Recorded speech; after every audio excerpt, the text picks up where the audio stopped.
আসসালামু আলাইকুম সবাই, কেমন আছো? আজকে আমরা পড়ব ব্যাঙের সাজা। তাহলে চলো শুরু করা যাক।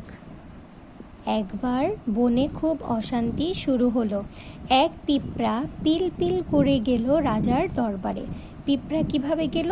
পিল পিল করে গিয়ে বলল, রাজামশাই বিচার করুন, মুরগি আমার বাসা ভেঙে ফেলেছে। দেখো, পিঁপড়া রাজার কাছে যেয়ে বলল কি, রাজামশাই বিচার করুন, মুরগি আমার বাসা ভেঙে ফেলেছে। রাজা সিপাহীদের ডেকে বললেন, যাও মুরগিকে ধরে নিয়ে এসো। মুরগিকে নিয়ে আসা হলো। এই দেখো মুরগিকে কি করছে, রাজার সিপাহীরা ধরে নিয়ে আসছে।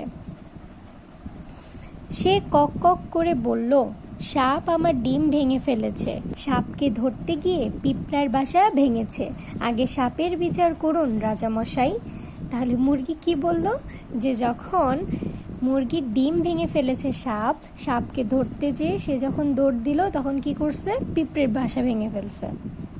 সিপাহীরা সাপকে ধরে আনলো। এই দেখো সাপকে ধরে আনলো। সাপের লেজ থেকে রক্ত ঝরছে। সে বলল, হরিণ খুর দিয়ে আমার লেজে আঘাত দিয়েছে, আমি পালাতে গিয়ে মুরগির ডিম ভেঙেছে। হরিণের বিচার করুন রাজামশাই। সিপাহীরা গিয়ে হরিণকে ধরে আনলো। হরিণের চোখে ভয়। সে বলল, সারস পাখির দোষ। কোন পাখি? সারস পাখি। সে হঠাৎ ডানা ঝাপটেছিল, আমি ভয়ে দৌড় দিয়েছিলাম, তাই দেখতে পাইনি। সাপের লেজে পা লেগেছে। রাজা বললেন, সারস পাখিকে ধরে নিয়ে এসো। সিপাহীরা সারস পাখিকে নিয়ে এলো। সারস বলল, বুলবুলি আমার মুখে ঢুকে পড়েছিল, তাই আমি গলা পরিষ্কার করতে খক খক করেছিলাম আর ডানা ঝাপটে উঠেছিলাম। বুলবুলির বিচার করুন রাজামশাই। রাজার আদেশে সিপাহীরা বুলবুলিকে নিয়ে এলো। বুলবুলি বলল, আগে আমার কথা শুনুন রাজামশাই। ব্যাঙের মুখে শুনেছিলাম রাতে ঝড় হবে, শুনে আমি বাঁচার জন্য জায়গা খুঁজছিলাম। গর্ত মনে করে সারসের মুখে ঢুকে পড়েছিলাম। ব্যাঙ মিথ্যা ভয় দেখিয়েছে, রাতে ঝড় হয়নি, তাই ব্যাঙের বিচার করুন রাজামশাই।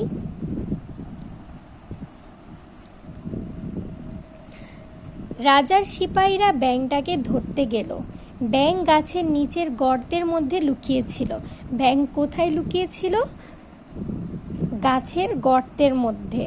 কিন্তু লুকালে কি হবে, ব্যাঙের ঠ্যাং ঠিকই দেখা যাচ্ছিল। রাজার সিপাহীরা ব্যাঙের ঠ্যাং ধরে টান দিল, হেইয়ো হেইয়ো। ব্যাঙের ঠ্যাং ধরে চ্যাং দোলা করে আনা হলো। ব্যাঙকে কিভাবে আনা হলো? চ্যাং দোলা করে। রাজা বললেন, ব্যাঙ তুমি মিথ্যা বলেছিলে কেন?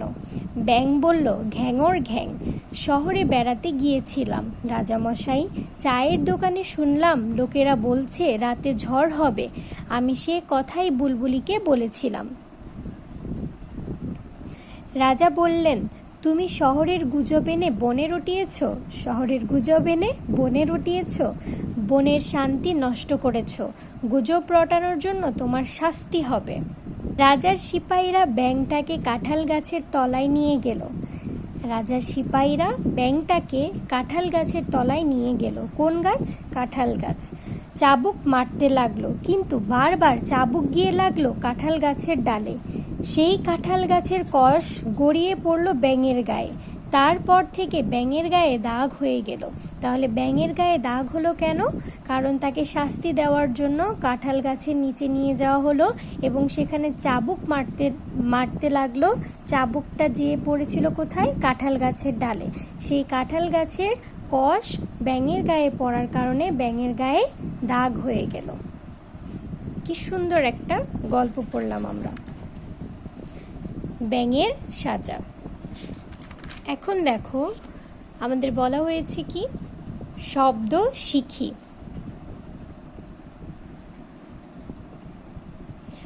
রাজার দরবার, রাজা যেখানে সভা করেন।